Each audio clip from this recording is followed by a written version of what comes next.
Doctor Arif Hussain आपसे मुखातिब हूँ। आज हम बात करेंगे कि इंटरनेट जो है वो एक ब्लेसिंग है या कि एक कर्स। तो पहले बात कर लेते हैं कि इंटरनेट ब्लेसिंग किस लिहाज से है। फ्री तालीम तक रसाई इंटरनेट की वजह से जो मुमकिन हुई है, ऐसे पहले कभी मुमकिन नहीं थी। अब तो अगर आपको शौक हो पढ़ने का, तो हर चीज़ आपको इंटरनेट पे अवेलेबल है। यूट्यूब पे बड़ी आला आला यूनिवर्सिटियों के लेक्चर बिल्कुल फ्री अवेलेबल हैं और सारा दिन अवेलेबल हैं, सारी रात 24/7 आप अपनी मर्जी के औकात में जब आप फ्री हो आप पढ़ सकते हैं। इसी तरह बहुत अच्छी-अच्छी यूनिवर्सिटीज़ ने अपने कोर्सेज़ भी ऑनलाइन कर दिए हैं और वो भी 24/7 फ्री हैं। कोविड के बाद तो ख़ुसूसन बहुत अच्छी-अच्छी यूनिवर्सिटियों के बड़े टॉप के कोर्सेज़ भी फ्री मिलना शुरू हो गए हैं। अब तो जो विल है टू लर्न वो बड़ी कम है और अगर वो हो तो पढ़ाई से आपको कोई रोक नहीं सकता। आपको पर्सनल डेवलपमेंट जितना आप डेवलप करना चाहें आप ऑनलाइन ही कर सकते हैं बगैर पे किए हुए ही। लेकिन इसके साथ-साथ पढ़ाई की नाकदरी में शायद इज़ाफ़ा हो गया है। शायद इल्म की कदर उतनी नहीं रही क्योंकि वो फ्री अवेलेबल हो चुका है। किसी ज़माने में इल्म हासिल करना बहुत मुश्किल था। अमेरिका जैसे सिविलाइज़्ड कंट्री में जो तालीम थी, वो हर किसी को नहीं मिलती थी। वहाँ पे अमेरिका में एंटी लिटरेसी लॉज़ थे, जो कि 1740 से लेके 1834 तक एप्लीकेबल थे। उन लॉज़ के मुताबिक जो पीपल ऑफ कलर थे, गोरों के अलावा तमाम लोग, तालीम तक उनकी रसाई मुमकिन नहीं थी। स्याह फाम लोग और नेटिव अमेरिकन्स को पढ़ने की इजाज़त नहीं दी जाती थी। ऐसे लोगों को जो कि पीपल ऑफ कलर यानी कि गोरों के अलावा बाकी लोगों को पढ़ाते थे, तो उनको उनके खिलाफ कानूनी चाराजोई की जा सकती थी, उनके खिलाफ कानूनी कार्रवाई होती थी। और उनका ये ख़्याल था कि अगर अगर ये लोग इल्म हासिल कर लेंगे, तो ये गुलामी से आज़ाद हो जाएँगे। फ्रीडरिख डगलस का नाम आपने सुना होगा। उनकी 3 किताबें हैं, सारी स्लेवरी के जो है बारे में है। वो गुलाम पैदा हुआ लेकिन उसने पढ़ना लिखना सीख लिया। पढ़ना लिखना सीखने के बाद वो बड़े मशहूर एक्टिविस्ट एक्टिविस्ट बन गए और उन्होंने जो गुलामी के खिलाफ तहरीक के बड़े सरगर्म रुकन थे और उनको बहुत ज़्यादा लेक्चर्स देने के लिए बुलाया जाता था।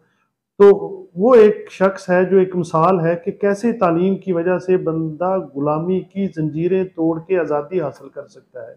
और आज़ादी भी वो अमेरिका के बड़े हाईली जो इन्फ्लुएंसिव अशख़ास हैं, उनमें से एक हैं। ब उनका बहुत ज़्यादा इन्फ्लुएंस है अमेरिकन हिस्ट्री में। इसके अलावा अगर आप बाकी दुनिया को देख लें तो पुराने ज़माने में सिर्फ़ उमरा और रऊसा के बच्चे ही आला यूनिवर्सिटियों में तालीम पा सकते थे। बाकी लोगों के लिए तालीम हासिल करना कोई आसान काम तो था नहीं। आप अगर अर्ली हिस्ट्री देख लें जो इंडो-पाक की है तो जो उमरा और रऊसा के बच्चे थे वो इंग्लिस्तान जाके पढ़ लेते थे, बाकी लोगों को तालीम बिल्कुल इतनी आसानी से मुयस्सर नहीं थी। इल्म की अहमियत हमेशा से थी, हमेशा रहेगी। इल्म और तालीम वहद वो चीज़ है जिसकी वजह से आप प्रोफ़ेशनली ग्रो कर सकते हैं।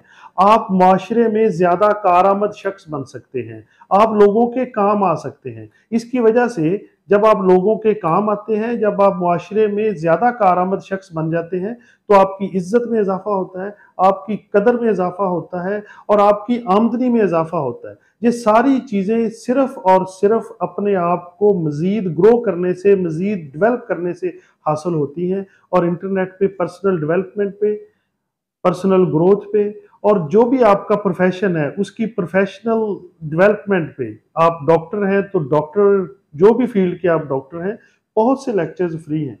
आप इंजीनियर हैं, तो इंजीनियरिंग में बहुत से लेक्चर्स फ्री हैं। तो आप अगर सारा वक़्त इन चीज़ों पे लगाएँगे तो आप डेवलप करेंगे। दूसरी तरफ जो इंटरनेट कर्स है तो उसपे बात कर लें कि इंटरनेट पे प्रैंक्स और बहुत सी ऐसी चीज़ें जो कि फ़िज़ूल हैं, जिन पे आपका सिर्फ़ वक़्त ज़ाया होता है, जिनसे आपको शायद हल्की-सी एंटरटेनमेंट और चीप डोपामाइन मिल जाती है। आप थोड़ा-सा खुशी के लिए आप थोड़ा-सा अच्छा वक़्त गुज़ारने के लिए जिन पे आप बहुत ज़्यादा इंटरनेट पे टाइम गुज़ार देते हैं, सोशल मीडिया पे छोटी-छोटी खबरों पे, इन चीज़ों पे अगर आप वक़्त ना ज़ाया करें और वही वक़्त आप जो है अपनी तालीम के लिए, अपनी ग्रोथ पे लगाएँ, तो ये इंटरनेट जो है वो कर्ज़ से ब्लेसिंग बन जाता है। तो ये आपके हाथ में है कि आप इसको ब्लेसिंग बनाएंगे या कि ये कर्स। अगर तो आपने सारा वक्त ज़ाया किया, अपने काम पे भी आप इसी को करते रहे, तो काम पे भी लोगों को पता चल जाएगा कि ये बंदा तो ज़्यादा फ़ोन पे लगा रहता है, तो आपकी तरक्की भी रुक जाएगी। लेकिन अगर आप अपनी डेवलपमेंट के लिए इसको इस्तेमाल करते हैं, तो आपको बहुत ज़्यादा इससे फ़ायदा होता है। Thank you so much.